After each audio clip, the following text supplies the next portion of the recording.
Hello everyone, welcome to MediaNama. On April 2nd, the Telecom Regulatory Authority of India, TRAI, released a consultation paper seeking inputs on the national broadcast policy. The regulator had released a pre-consultation paper last year in September, seeking comments on the issues which should be included in this policy. Soon after the pre-consultation paper was released, the Ministry of Information and Broadcasting came out with a draft Broadcasting Services Regulation Bill. This bill brings over-the-top broadcasting services, which basically means streaming services, under the scope of regulation. What is interesting to note here is that multiple industry bodies and public policy groups responding to the draft broadcast bill have opposed the inclusion of streaming services under it. They have also argued that the ministry should wait for the formulation of the national broadcast policy before the bill is considered.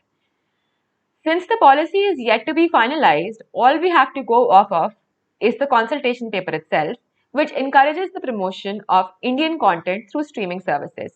It cites the example of the European Union, where member countries require OTT platforms to secure at least 30% of their offerings as European works and make financial contributions towards the creation of European content. However, this intent to promote Indian content could majorly clash with the broadcast bill, given the fact that the bill requires streaming services to run their content through something called content evaluation committees. To effectively check content, the CEC members would need to know a wide range of languages and have a sense of the way a certain word or phrase would be interpreted in a particular language. Given the kind of skill and manpower required for this, content certification could end up being a major financial burden for companies, which could disincentivize them from hosting content in diverse Indian languages and even in diverse Western languages. Another interesting point considered in TRAI's consultation paper is the possibility of including Doordarshan channels on streaming services. This bears similarity to the point made in the draft broadcast bill, which says that the central government can mandate the broadcast of Doordarshan channels or the channels operated by or on behalf of the parliament.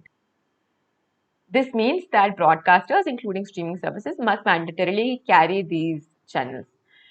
While the bill and the consultation paper agree on the streaming of Doordarshan channels, stakeholders think otherwise. IAMAI, for instance, has said that the bill lacks clarity on how this compulsory transmission mandate will apply to streaming services, adding that it fails to account for the uniqueness of the streaming industry.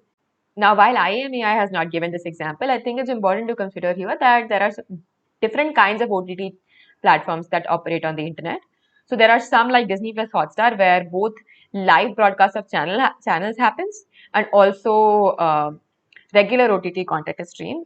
One final point to consider is that the consultation paper suggests that OTT platforms should fall under the regulatory umbrella of TRAI.